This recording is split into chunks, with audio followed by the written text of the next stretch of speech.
Good morning बच्चों। आज हम लोग जो है अगली प्रमेय पढ़ने जा रहे हैं। अभी हम लोगों ने अभिग्रहित 7.1 देखा था हमने।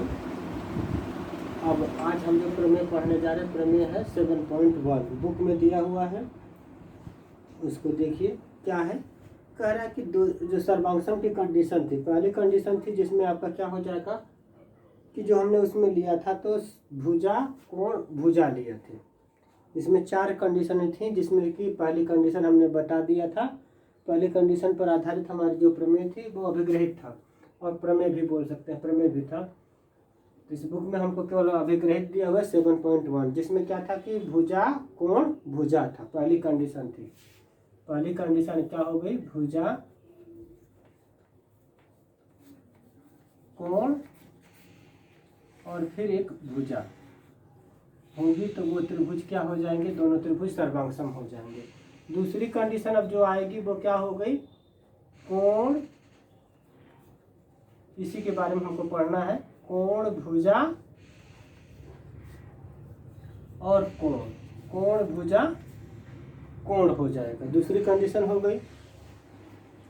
तीसरी प्रमेय जो होगी वो हमारी जो तीसरी कंडीशन होगी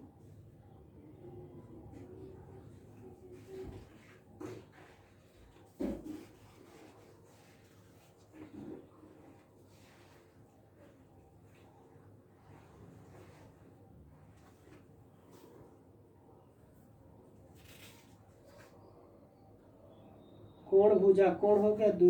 तीसरी कंडीशन हो जाएगी कोण कोण और भुजा। तीसरी कंडीशन हो जाएगी कोण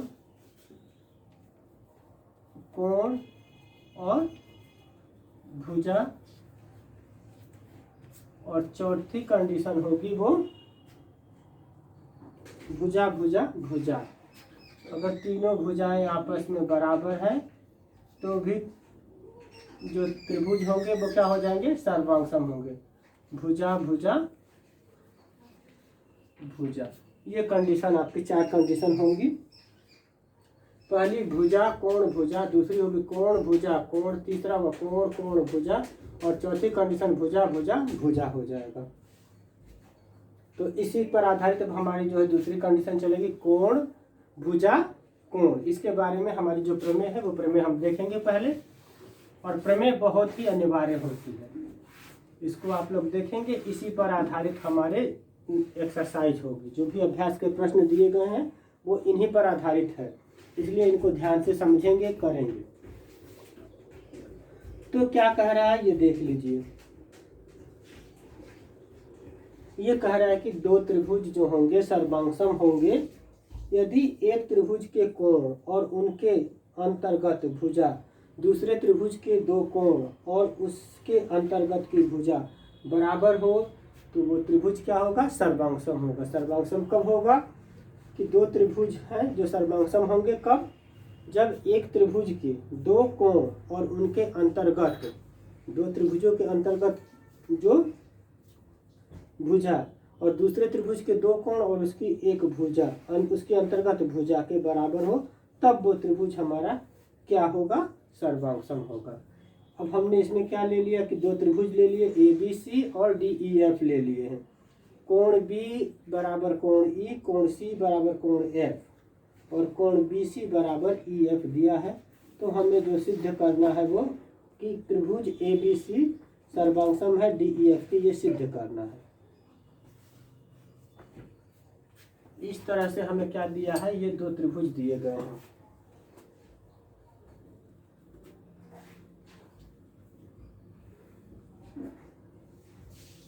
ये A, B और C, दूसरा त्रिभुज दिया है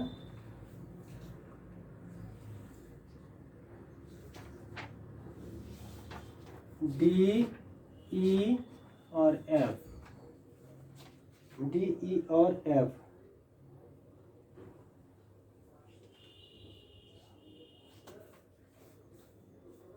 ये कोण B कोण E और ये कोण C बराबर है 2, और इनके अंतर्गत जो भुजा है BC बराबर EF दिया हुआ है, तो ये दोनों त्रिभुज क्या हो गए, सर्वांगसम होंगे। अब दोनों त्रिभुज सर्वांगसम होने के लिए क्या होगा, ये मान लेंगे इसमें। इसलिए आप लोगों को ये बहुत ही ध्यान से समझना है, क्योंकि हम इसे केवल किस तरह से बताएंगे, मान करके हमें करना है, तर्क के द्वारा हमें इसे बताना है।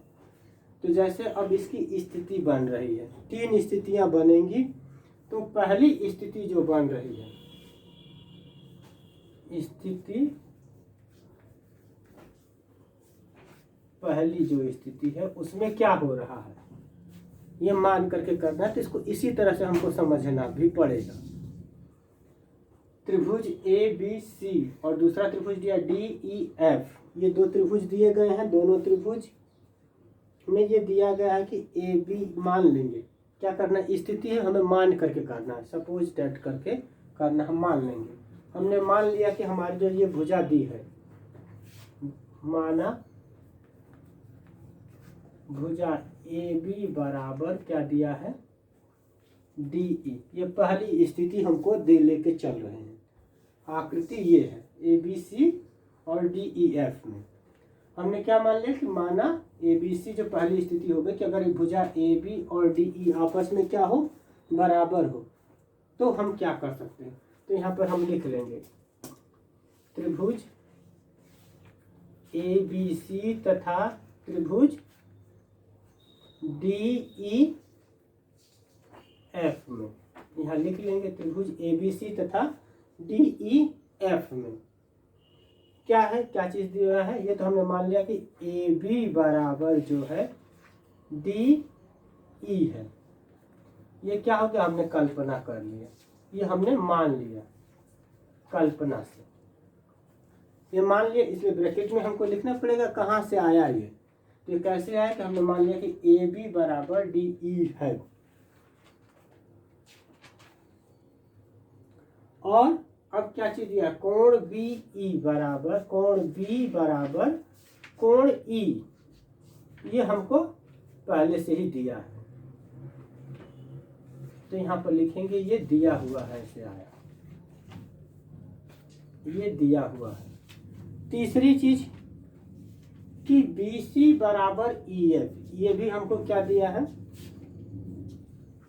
BC बराबर EF, ये हमको दिया है। बस इतना करना है आप लोगों को।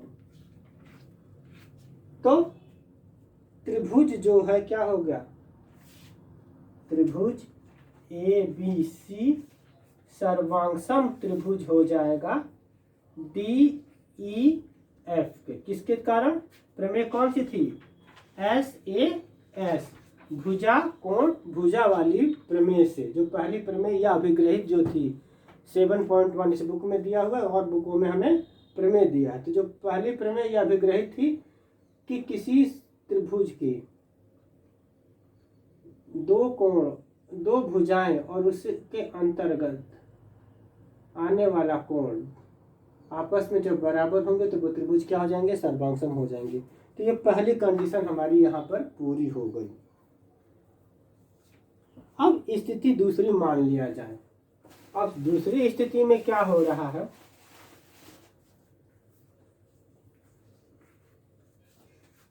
स्थिति दूसरी है, कंडीशन 2 मान ले। ये तो यहाँ पर हमने मान लिया कि बराबर है।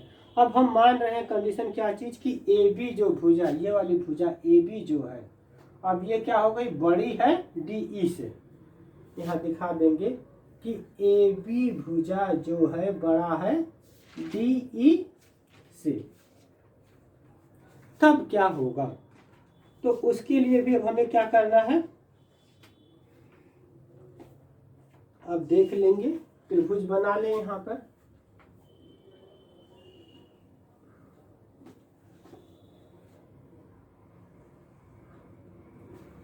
ये ABC हो गया, दूसरा त्रिभुज हमने ले लिया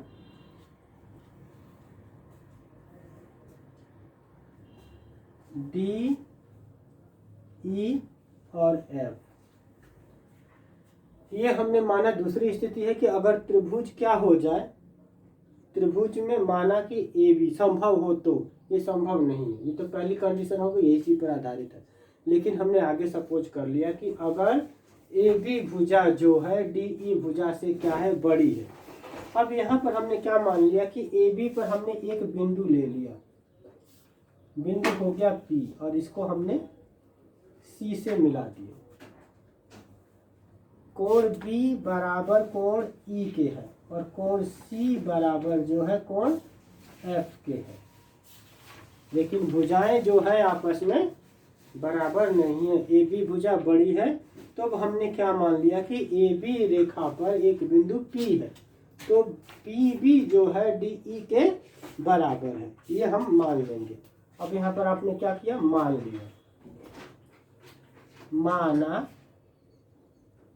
जो पी बी बिंदु है, पी बी भुजा हो गई बराबर है डी ई के। तो अब तो एक नया त्रिभुज बन गया पी बी सी और डी ई एफ में।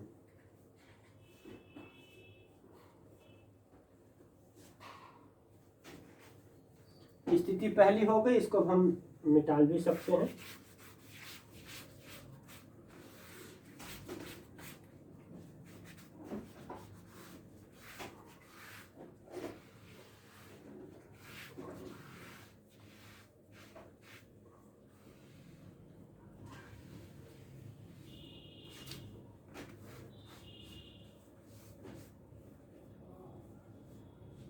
अब यहां से जो आएगा स्थिति वो, अब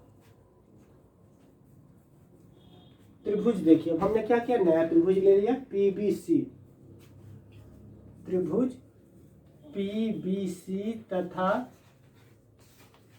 त्रिभुज डीईएफ में, डीईएफ में दो त्रिभुज ले लिए। अब यहाँ PB बराबर क्या हो जाएगा, PB बराबर DE, क्या हो गया, बराबर क्यों हो गया, क्योंकि ये हमने रचना के द्वारा मान लिया, ये रचना आपने किया था, इसलिए ये त्रिभुज क्या हो गया, त्रिभुज PBC, PB हमने मान लिया कि DE के बराबर हमने ले लिया था। कोण हमारा B, कोण B बराबर हो जाएगा कोण E के, ठीक। ये क्यों हो गया, क्योंकि ये हमको दिया हुआ है, ये यहाँ पर आपका दिया हुआ है। तो और भुजा BC बराबर EF, ये भी दिया हुआ है यहाँ पर, BC बराबर EF, ये दिया है।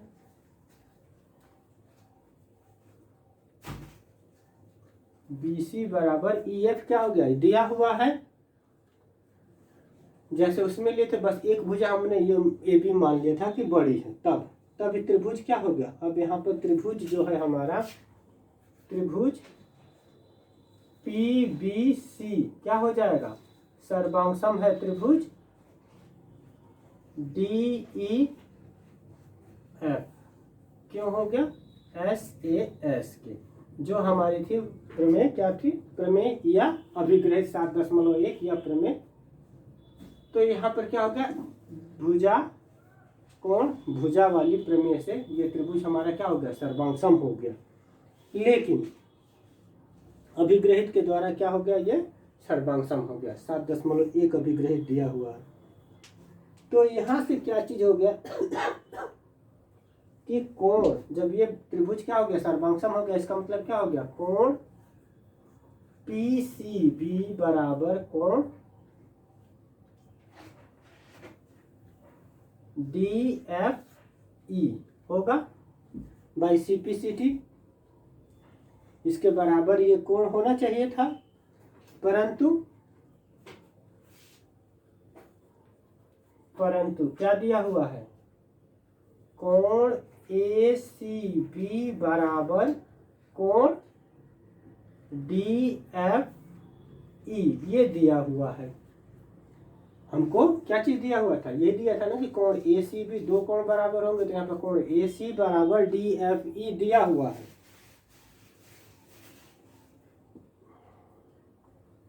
तो इसका मतलब क्या हो गया कि ये DF इसका मतलब इसलिए क्या हो जाएगा, इसलिए अब यहाँ पर हो जाएगा कोण ACB बराबर, इसको देखिए, इसको PCB बराबर DFE निकल के आ गया CPCT से, और यहाँ पर हमको दिया है, ये दिया हुआ था पहले से ही, ये दिया है कि कोण ए सी बी बराबर डी एफ ई के, ये दिया हुआ है। तो इसलिए क्या हो जाएगा, अब यहाँ पर हो गया कोण ए सी बी बराबर कोण पी सी बी। लेकिन ये क्या संभव होगा, क्या संभव है, तो ये तभी संभव होगा जब बिंदु P, जो बिंदु P है वो क्या हो, ए के अत्यंत नजदीक हो या संपाती हो। ये तो संभव कब होगा, ये संभव जब भी होगा जब बिंदु P ए के साथ संपाती हो या बी ए बराबर क्या हो, डी ई हो। ये बी ए बराबर डी ई हो तब संभव है, ऐसे तो संभव नहीं है। यानी कि ये बिंदु कहाँ आ जाए, पी जो है काफी छोटा हो जाए, ए के पास चला जाए या ए पर हो, संपाती हो। बिंदु पी ए पर होगा तब हमारा ये कोण आपस में बराबर होंगे, या भुजा बी ए बराबर डी ई हो। तो इसलिए जो त्रिभुज हमारा अब अगला जो आ जाएगा त्रिभुज, अब त्रिभुज हमारा क्या हो गया, ए बी सी। यहाँ पर क्या हो जाएगा, त्रिभुज ए बी सी जो है सर्वांगसम होगा त्रिभुज डी ई एफ के। तो इस तरह से स्थिति नंबर 2 में होगी कि जब हमने मान लिया कि भुजा बड़ी होगी तो इस तरह से हम इसको प्रूफ करते हुए लाएंगे। और यहाँ पर ये त्रिभुज हमारा ए बी सी जो है सर्वांगसम हो जाएगा त्रिभुज डी ई एफ के। इसी प्रकार अब हमने ये तो मान लिया कि ए बी हमारा क्या था जब बड़ा हो गया, स्थिति दूसरी हो गई। अब स्थिति जो है हमारी तीसरी क्या कह रही है,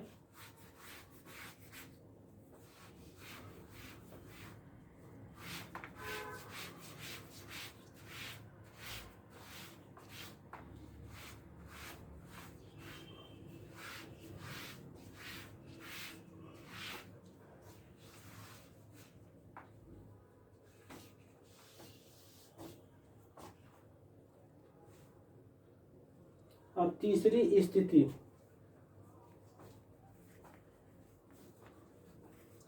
स्थिति जो है थर्ड,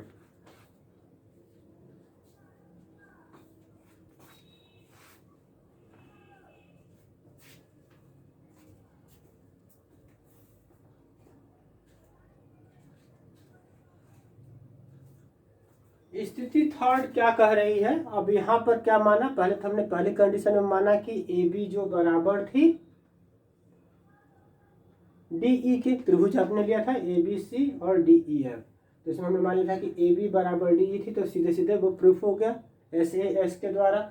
अब तीसरी कंडीशन ये हो गई कि अगर मान लिया जाए कि भुजा जो है ए बी क्या है, छोटा है डी ई के, तब क्या स्थिति होगी। तीसरी स्थिति ये कि ए बी जो है छोटा हो गया डी ई के। तो अब हम क्या करेंगे, उसी प्रकार एक एम बिंदु ले लेंगे,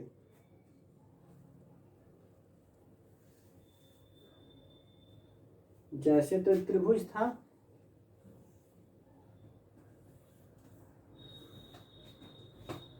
ये ए बी सी हो गया, दूसरा त्रिभुज यहाँ पर लिया आपने, ये लिया डी ई एफ। अब ये कह रहा है कि ए बी जब छोटा हो गया तो यहाँ हमने एक बिंदु एम ले लिया, मान लिया, और इसको हम इस तरह से मिला देंगे यहाँ।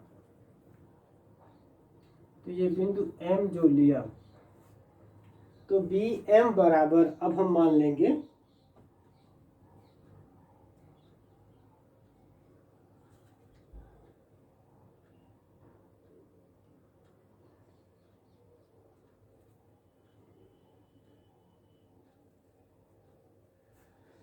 यहाँ पर m ना मान करके हम लोग,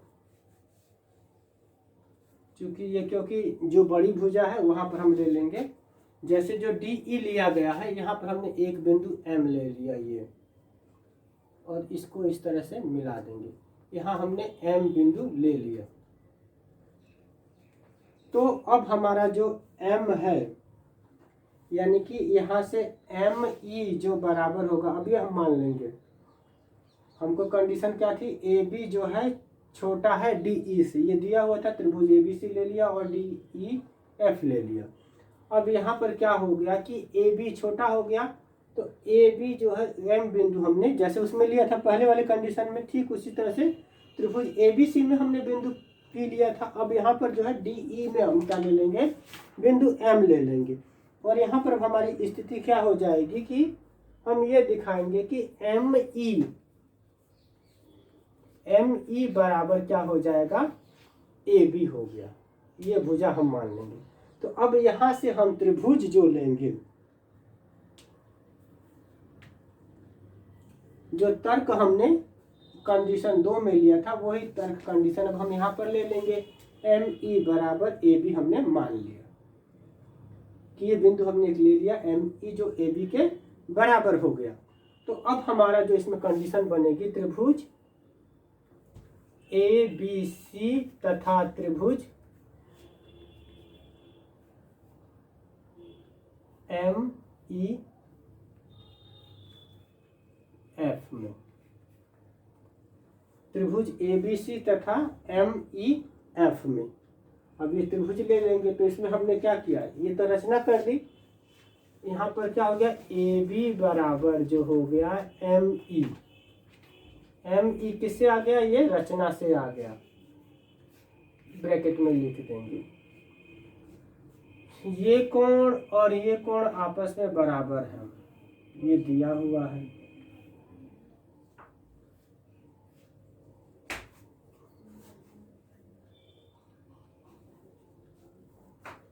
यहाँ क्या हो गया, कोण बी बराबर कोण ई।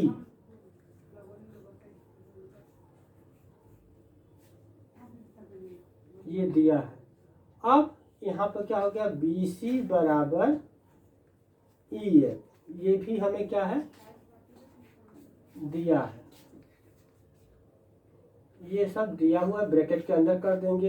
तो त्रिभुज हमारा जो ए बी सी है, त्रिभुज ए बी सी सर्वांगसम हो जाएगा त्रिभुज एम ई एफ के, किसके द्वारा, एस ए एस के द्वारा। जो अभिग्रहित है हमारी कि दो कोण और दो भुजाएं और एक कोण अगर आपस में बराबर होते हैं तो त्रिभुज क्या हो जाएगा, सर्वांगसम हो जाएगा। तो जब सर्वांगसम हो जाएगा इसका मतलब क्या हो गया कि कोण ए सी बी बराबर हो जाएगा कोण एम एफ ई। ये तो हमारा हमने प्रूफ कर दिया सर्वांगसम के द्वारा कि कोण ए सी बी बराबर कोण एम एफ ई। ये हम तर्क के द्वारा बता रहे हैं, इसलिए इसको आपको ध्यान से देखना है यहाँ पर। लेकिन हमको दिया क्या है कि कोण ए सी बी बराबर होगा कोण डी एफ ई के। जब ये दोनों आपस में बराबर होंगे, ये तो दिया हुआ संगत है तो बराबर होगा, लेकिन दिया हमको ये है कि कोण ए सी बी बराबर कोण डी एफ ई के। तो क्या ये कब संभव होगा, ये जब संभव होगा कि एम बिंदु जो क्या है डी पर संपाती हो। ये तभी संभव है कि जब एम बिंदु डी पर संपाती हो, या हो जाएगा बी ए बराबर भुजा डी ई जब होगी तब। इसलिए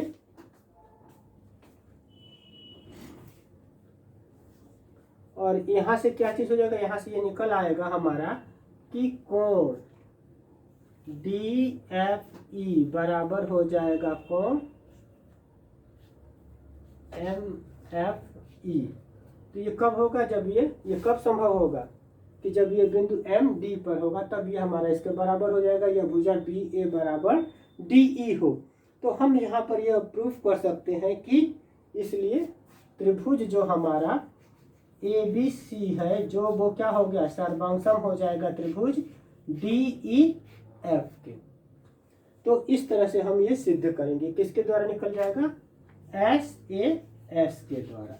तो ये हम मान करके चलेंगे और यहाँ पर हम इसको प्रूफ कर देंगे। यहाँ पर संपाती हो जाएगा, DFE बराबर MFE हो गया इसके द्वारा, कि पहले हमको ये दिया हुआ था, ये हमने प्रूफ कर दिया, यहाँ पर लेके आ गए सर्वांग के द्वारा। तो ये दोनों आपस में बराबर, इसलिए बराबर। तो जब ये बराबर, इसका मतलब क्या होगा, यहाँ पर भुजा BA बराबर DE हो जाएगी। तो जब ये त्रिभुज सर्वांग हो जाएगा।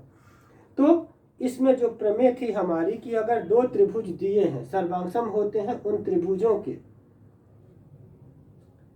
क्या हो जाए, उन त्रिभुजों के कोण भुजा कोण आपस में बराबर होंगे। तो एक त्रिभुज के दो कोण तथा और उनके अंतर्गत भुजा, दूसरे त्रिभुज के दो कोण और उनके अंतर्गत भुजा के बराबर होगी, तब वो कोण हमारे आपस में क्या होंगे, सर्वांग होंगे। जैसे कोण B कोण C, तो कोण E के बराबर ये हो, और इनके संगत जो कोण भुजा बन रही है वो अंतर्गत जो कोण बन रहा है उसके द्वारा ये भुजा आपस में बराबर है, इसलिए ये त्रिभुज क्या होगा, सर्वांग होगा। तो ये प्रमेय 7.1 थी। इसको आप लोगों को अच्छी तरह से पढ़ना है, वो वीडियो को अच्छी तरह से देखिए और शेयर करें। धन्यवाद।